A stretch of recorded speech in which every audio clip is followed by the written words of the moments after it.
বিশাল মুক্ত বাণিজ্য চুক্তির পথে ভারত ইইউ। আর্কটিক ঘিরে বৈশ্বিক নজরদারি বাড়ছে, নেতৃত্বে রাশিয়া। ভারতীয় প্রক্সি বাহিনীর সঙ্গে পাকিস্তানি বাহিনীর তুমুল সংঘর্ষ, নিহত ৩। মাদুরোকে আটক করতে গোপন এক নতুন অস্ত্র ব্যবহার করেছে যুক্তরাষ্ট্র। ইরানের দমন পীড়নে প্রকৃত নিহতের সংখ্যা ২৫,০০০। তুষার ঝড়ে যুক্তরাষ্ট্রের ১৪ অঙ্গরাজ্যে অন্তত ৩৮ জনের মৃত্যু।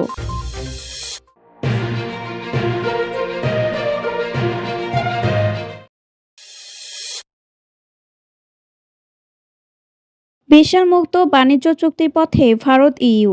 ভারত এবং ইউরোপীয় ইউনিয়নের ইইউ মধ্যে দীর্ঘ প্রতীক্ষিত মুক্ত বাণিজ্য চুক্তি এফটিএ মঙ্গলবার ২৭ জানুয়ারি চূড়ান্তভাবে ঘোষণা করা হতে পারে। সংশ্লিষ্ট সরকারি সূত্রে বরাত দিয়ে রয়টার্স জানিয়েছে, এ চুক্তির ফলে ইউরোপীয় গাড়ি এবং মদের উপর আমদানি শুল্ক উল্লেখযোগ্য হারে হ্রাস পাবে এবং বিনিময়ে ভারতের তৈরি পোশাক, গয়না, ইলেকট্রনিক্স ও রাসায়নিক পণ্যের জন্য ইউরোপের বিশাল বাজার উন্মুক্ত হবে। আগামী ২৫ থেকে ২৮ জানুয়ারি ইউরোপীয় কাউন্সিলের প্রেসিডেন্ট আন্তোনিও কস্তা এবং ইউরোপীয় কমিশনের প্রেসিডেন্ট উরসুলা ফন ডার লিয়েনের ভারত সফরকালে প্রধানমন্ত্রী নরেন্দ্র মোদীর সঙ্গে দ্বিপাক্ষিক বৈঠকে এই ঐতিহাসিক ঘোষণা আসতে পারে। এটি বাস্তবায়িত হলে ভারত ও ইউরোপের মধ্যে অর্থনৈতিক ও কৌশলগত সম্পর্ক এক নতুন উচ্চতায় পৌঁছাবে বলে আশা করা হচ্ছে। এই চুক্তির সমান্তরালে ভারত ও ইইউ একটি নিরাপত্তা ও প্রতিরক্ষা চুক্তিতেও স্বাক্ষর করতে পারে। এশিয়ার দেশগুলোর মধ্যে দক্ষিণ কোরিয়া ও জাপানের পর ভারতই হবে তৃতীয় দেশ, যাদের সঙ্গে ইউরোপ এই ধরনের প্রতিরক্ষা অংশীদারিত্বে জড়াচ্ছে। এছাড়া উচ্চ দক্ষতা সম্পন্ন কর্মী এবং শিক্ষার্থীদের চলাচলের সুবিধার্থে একটি মোবিলিটি এগ্রিমেন্ট স্বাক্ষরেরও সম্ভাবনা রয়েছে। উল্লেখ্য, ২০২৪-২৫ অর্থ বছরে ভারত ও ইউরোপীয় ইউনিয়নের মধ্যে দ্বিপাক্ষিক বাণিজ্যের পরিমাণ ছিল $১৩৬.৫ বিলিয়ন, যা ২৭টি দেশের এই জোটকে ভারতের অন্যতম প্রধান বাণিজ্যিক অংশীদারে পরিণত করেছে। তবে চুক্তির চূড়ান্ত ঘোষণার পর ইউরোপীয় পার্লামেন্টে এর অনুমোদনের জন্য আরও অন্তত ১ বছর সময় লাগতে পারে। বৈশ্বিক বাণিজ্য উত্তেজনার প্রেক্ষাপটে এই চুক্তিটি ভারতের জন্য অত্যন্ত কৌশলগত গুরুত্ব বহন করছে।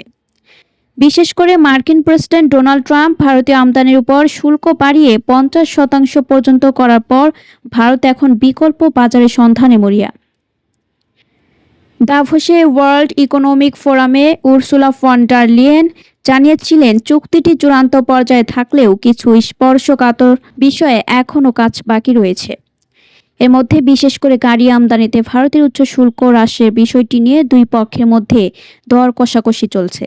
এই শুল্ক কমলে ফক্সওয়াগন বা রেনল্টের মতো ইউরোপীয় গাড়ি নির্মাতারা ভারতের বাজারে আরও প্রতিযোগিতামূলক অবস্থানে পৌঁছাতে পারবে। বাণিজ্যিক সুবিধার পাশাপাশি কিছু অমীমাংসিত চ্যালেঞ্জ বা নন ট্যারিফ ব্যারিয়ার নিয়েও নয়াদিল্লি উদ্বিগ্ন। এর মধ্যে ইইউ এর নতুন কার্বন ট্যাক্স এবং ভারতের জন্য কিছু বিশেষ শুল্ক সুবিধা জিএসপি প্রত্যাহার অন্যতম।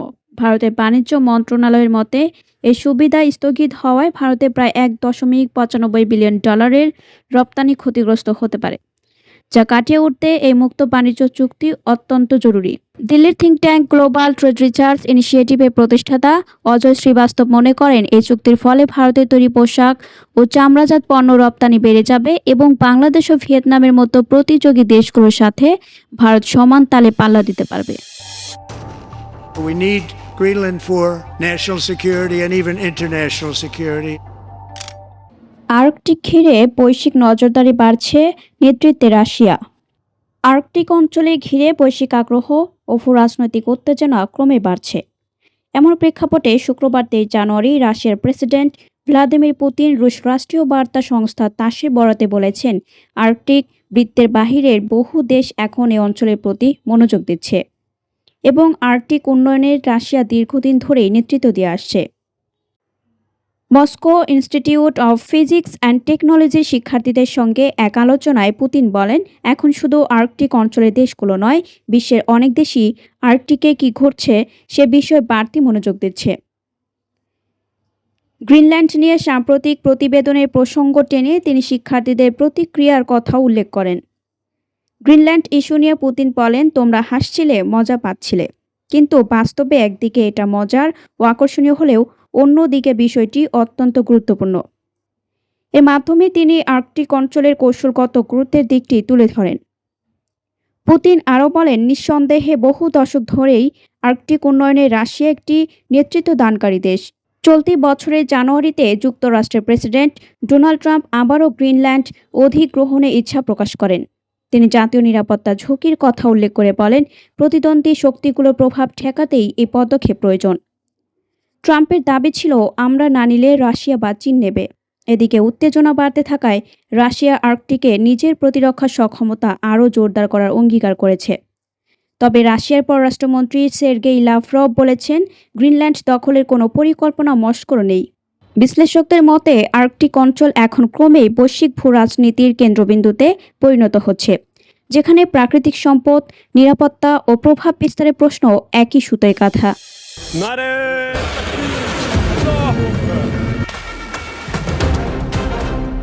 ভারতীয় প্রক্সি বাহিনীর সঙ্গে পাকিস্তানি বাহিনীর তুমুল সংঘর্ষ, নিহত ৩।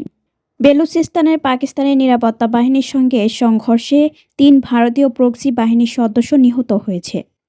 রোববার ২৫ জানুয়ারি এক বিবৃতিতে দেশটির আন্তঃবাহিনী জনসংযোগ দপ্তর আইএসপিআর জানিয়েছে, বেলুচিস্তানের পাংজুর জেলায় পরিচালিত গোয়েন্দা ভিত্তিক অভিযানে আইবিও ভারতীয় প্রক্সি ফিতনা আল হিন্দুস্তানের সঙ্গে যুক্ত ৩ সন্ত্রাসীকে নিরাপত্তা বাহিনী গুলি করে হত্যা করেছে।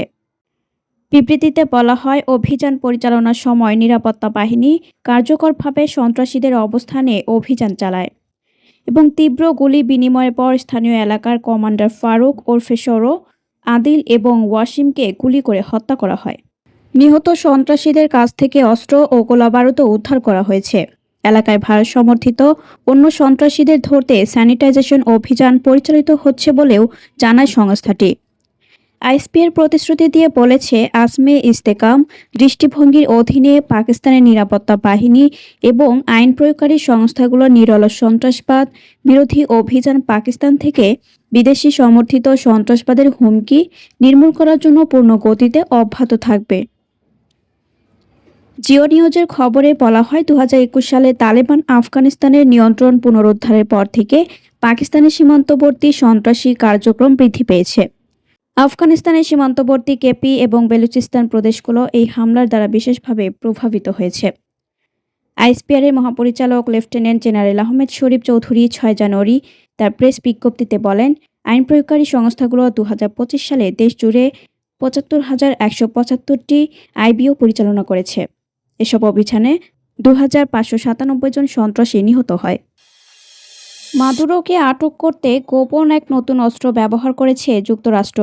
ভেনেজুয়েলার তৎকালীন প্রেসিডেন্ট নিকোলাস মাদুরোকে আটক করার সময় যুক্তরাষ্ট্র একটি গোপন অস্ত্র ব্যবহার করেছে বলে দাবি করেছেন মার্কিন প্রেসিডেন্ট ডোনাল্ড ট্রাম্প। তিনি অস্ত্রটির নাম উল্লেখ করেন ডিসকম্বো বুলেটর হিসেবে। নিউ ইয়র্ক পোস্টকে দেওয়া এক সাক্ষাৎকারে ট্রাম্প বলেন, ডিসকম্বো বুলেটর সম্পর্কে আমি কথা বলতে পারি না, তবে তিনি দাবি করেন অভিযানের সময় এটি শত্রুপক্ষের সরঞ্জাম অকার্যকর করে দিয়েছিল। শনিবার প্রকাশিত ওই সাক্ষাৎকারে তিনি মন্তব্য করেন। তবে জ্যেষ্ঠ এক মার্কিন কর্মকর্তা সিএনএনকে জানিয়েছেন, ট্রাম্প সম্ভবত বিভিন্ন সামরিক সক্ষমতাকে একত্র করে একটি কাল্পনিক অস্ত্র হিসেবে উল্লেখ করেছেন। কর্মকর্তার ভাষ্য অনুযায়ী ডিসকম্বো বুলেটর নামে আলাদা কোনো অস্ত্রের অস্তিত্ব নেই। সিএনএনের তথ্যমতে অভিযানের সময় মার্কিন বাহিনী ভেনেজুয়েলার আগাম সতর্কতা ব্যবস্থা ও অন্যান্য প্রতিরক্ষা ব্যবস্থা নিষ্ক্রিয় করতে সাইবার প্রযুক্তি ব্যবহার করে। পাশাপাশি মাটিতে থাকা সেনাদের বিভ্রান্ত করতে শব্দভিত্তিক অ্যাকুস্টিক সরঞ্জামও ব্যবহৃত হয়। মার্কিন সামরিক বাহিনীর কাছে দীর্ঘদিন ধরে থাকা অ্যাক্টিভ ডিনায়েল সিস্টেম এডিএস নামের একটি তাপ বিকিরণ অস্ত্রের কথাও আলোচনায় এসেছে। তবে মাদুরোকে আটক করার সময় এই অস্ত্র ব্যবহার করা হয়েছিল কিনা তা নিশ্চিত করা হয়নি। সিএনএনের আগের প্রতিবেদনে বলা হয়েছিল, এডিএস একটি অপ্রাণঘাতী অস্ত্র যা বিদ্যুৎ চৌম্বকীয় তরঙ্গ ছুঁড়ে মানুষের ত্বকে তীব্র উত্তাপের অনুভূতি সৃষ্টি করে এবং মানুষকে সরে যেতে বাধ্য করে। মাদুরোকে আটক করার কয়েকদিন পর হোয়াইট হাউসের প্রেস সেক্রেটারি ক্যারোলাইন লেভিট সামাজিক যোগাযোগ মাধ্যমে একটি পোস্ট শেয়ার করেন। সেখানে ভেনেজুয়েলার এক নিরাপত্তারক্ষীর বক্তব্য উদ্ধৃত হয়। ওই নিরাপত্তারক্ষী দাবি করেন, অভিযানের সময় যুক্তরাষ্ট্র এমন কিছু ব্যবহার করেছিল যা তীব্র শব্দ তরঙ্গের মতো মনে হয়েছিল। ওই ব্যক্তি বলেন, হঠাৎ মনে হয়েছিল আমার মাথা ভেতর থেকে ফেটে যাচ্ছে। আমাদের নাক দিয়ে রক্ত ঝরছিল, কেউ কেউ রক্ত বমি করছিল। আমরা মাটিতে পড়ে যাই, নড়াচড়া করতে পারছিলাম না। তবে সিএনএন জানিয়েছে এই বক্তব্য স্বাধীনভাবে যাচাই করা সম্ভব হয়নি। সিএনএনের বিশ্লেষণ অনুযায়ী ৩ জানুয়ারি ভেনেজুয়েলায় একযোগে বিভিন্ন লক্ষ্যবস্তুতে হামলার মধ্য দিয়ে অভিযান শুরু করে যুক্তরাষ্ট্র। এতে রাডার, যোগাযোগ ব্যবস্থা ও আকাশ প্রতিরক্ষা ব্যবস্থা ধ্বংস করা হয়, যাতে মার্কিন হেলিকপ্টারগুলো নির্বিঘ্নে অগ্রসর হতে পারে। মার্কিন জয়েন্ট চিফস অব স্টাফের চেয়ারম্যান বিমান বাহিনীর জেনারেল ড্যান কেন জানান, অভিযানে স্থল ও সমুদ্রভিত্তিক ২০টি ঘাঁটি থেকে বোমারু ও নজরদারি বিমানসহ ১৫০টিরও বেশি উড়োজাহাজ ব্যবহার করা হয়। বিশেষজ্ঞদের ধারণা, উপকূলীয় শহর হিগুয়েরোতে হামলার সময় একমুখী আক্রমণকারী ড্রোনও ব্যবহৃত হয়ে থাকতে পারে। এই শহরটি ভেনেজুয়েলার আকাশ প্রতিরক্ষা ব্যবস্থার একটি গুরুত্বপূর্ণ ঘাঁটি। ফোর্ট টিউনা সামরিক কমপ্লেক্স মার্কিন বাহিনীর অবতরণের সময়কার ভিডিওতে টানা গুলির শব্দ শোনা যায়। সামরিক বিশ্লেষকদের মতে শব্দগুলো MH-60 ব্ল্যাক হোক আক্রমণকারী হেলিকপ্টারের ৩০ মিলিমিটার স্বয়ংক্রিয় কামান থেকে ছোড়া গোলার সঙ্গে সামঞ্জস্যপূর্ণ। তবে ফোর্ট টিউনার ঠিক কোন স্থানে মাদুরোকে আটক করা হয়েছে এবং মার্কিন বাহিনী ভেতরে প্রবেশের পর কী ঘটেছিল সে বিষয়ে এখনও বিস্তারিত প্রকাশ করা হয়নি। ইরানের দমন পীড়নে প্রকৃত নিহতের সংখ্যা ২৫,০০০। ইরানের সরকার বিরোধী আন্দোলনের উপর দেশটির নিরাপত্তা বাহিনীর নজিরবিহীন দমন পীড়নের বেশ কিছু নতুন ভিডিও যাচাই করেছে বিবিসি ভেরিফাই। এসব ভিডিওতে তেহরানের একটি হাসপাতালে লাশের স্তূপ, ভবনের ছাদে স্নাইপারদের অবস্থান এবং বিক্ষোভকারীদের সিসিটিভি ক্যামেরা ধ্বংস করার দৃশ্য দেখা গেছে। গত ডিসেম্বর থেকে শুরু হওয়া এই বিক্ষোভ দমনে ইন্টারনেট ব্ল্যাকআউট বা সংযোগ বিচ্ছিন্ন করে দেওয়ায় প্রকৃত ক্ষয়ক্ষতির চিত্র পাওয়া কঠিন হয়ে পড়লেও নতুন ভিডিওগুলো রাষ্ট্রীয় নিষ্ঠুরতার ভয়াবহতা সামনে এনেছে। মার্কিন ভিত্তিক মানবাধিকার সংস্থা HRNN জানিয়েছে, ডিসেম্বর থেকে এ পর্যন্ত প্রায় ৬,০০০ মানুষের মৃত্যু নিশ্চিত হওয়া গেছে, যার মধ্যে ৫,৬৩৩ জনই বিক্ষোভকারী। তবে নরওয়ে ভিত্তিক সংস্থা ইরান হিউম্যান রাইটস দাবি করেছে প্রকৃত নিহতের সংখ্যা ২৫,০০০ ছাড়িয়ে যেতে পারে।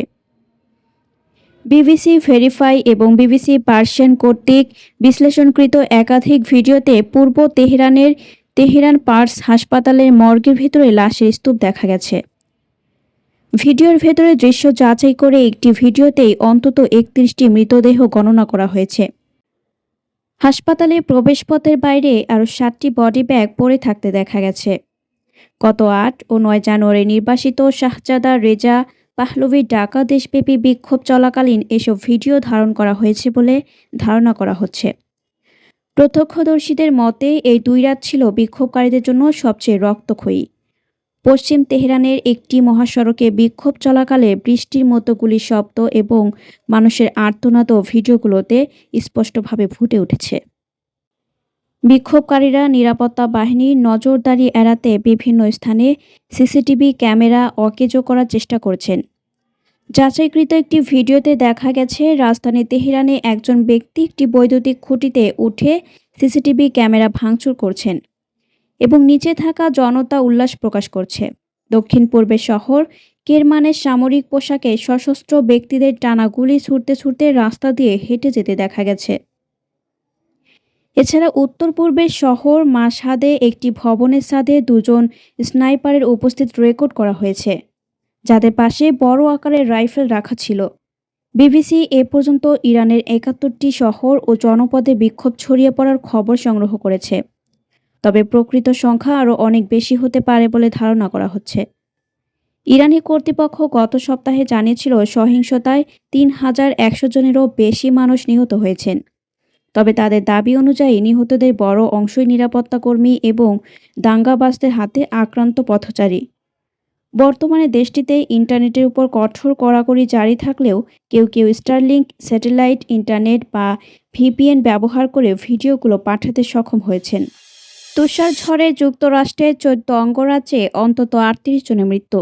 যুক্তরাষ্ট্রের মধ্যে ও পূর্বাঞ্চল জুড়ে আঘাত হানা শক্তিশালী তুষার ঝড়ে এ পর্যন্ত ১৪টি অঙ্গরাজ্যে অন্তত ৩৮ জনের মৃত্যু হয়েছে বলে জানিয়েছে স্থানীয় কর্তৃপক্ষ ও সংবাদ মাধ্যম। তুষারপাত, বরফাচ্ছন্ন রাস্তা ও হিমাঙ্কের নিচে নেমে যাওয়া তাপমাত্রায় বিপর্যস্ত হয়ে পড়েছে বিস্তীর্ণ এলাকা। মঙ্গলবার ২৭ জানুয়ারি সংবাদ সম্মেলনে নিউ ইয়র্কের নবনির্বাচিত মেয়র জোহরান মামদানি জানান, ৮ বছরে দেশের সর্বনিম্ন তাপমাত্রা নেমে এসেছে ৮ ডিগ্রি ফারেনহাইটে। এছাড়াও নিহতদের সবাইকে বাইরে পাওয়া গেলেও তারা গৃহহীন ছিলেন কিনা তা নিশ্চিত নয় প্রশাসন। একই সাথে নিউ ইয়র্ক সিটিতে সবচেয়ে বেশি ১০ জন মারা গেছেন বলে জানিয়েছেন মামদানি। শুক্রবার শুরু হওয়া এই ঝড় সপ্তাহান্তে বড় পরিসরে তুষারপাতে রূপ নেয়। এতে সড়কে যোগাযোগ ব্যাহত হয়, বহু ফ্লাইট বাতিল এবং বিদ্যুৎ বিভ্রাট দেখা দেয়। সোমবার ঝড়ের তীব্রতা কমলেও হাড় কাঁপানো ঠান্ডা রয়ে গেছে, যা আরও কিছুদিন স্থায়ী হতে পারে বলে ধারণা করা হচ্ছে। ১ ফুটেরও বেশি তুষারপাতের পর সাউথ বোস্টনে গাড়ি তুষারমুক্ত করতে ব্যস্ত বাসিন্দারা। এপি মঙ্গলবার পর্যন্ত দেশজুড়ে ৫,৫০,০০০-এর বেশি বাড়ি ও ব্যবসা প্রতিষ্ঠান বিদ্যুৎহীন ছিল, যার জন্য শহরগুলোতে জরুরি সেবা প্রদানকারী দল মোতায়েন করা হয়েছে, যারা বিশেষ করে গৃহহীনদের নিরাপত্তা নিশ্চিতে কাজ করছে।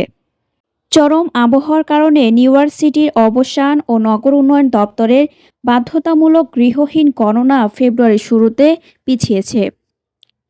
মামদানি জানান, আউটরিচ কর্মীদের তথ্য সংগ্রহ নয়, বরং আমাদের মানুষকে নিরাপত্তা আশ্রয় নেওয়াতেই মনোযোগ দেওয়া উচিত।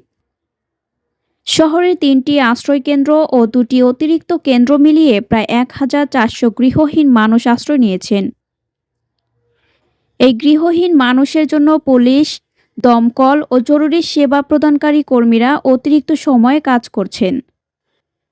ন্যাশভিল রেস্কিউ মিশনে সাধারণত রাতে ৪০০ জন মানুষ থাকলেও এই শৈত্যপ্রবাহের সংখ্যাটি বেড়ে প্রায় ৭,০০০-এ পৌঁছেছে। শীতকালীন ঝড়ের সময় টাইমস স্কোয়ারের কাছে গাড়ি ঠেলে পারাপারে সাহায্য করছেন পথচারীরা।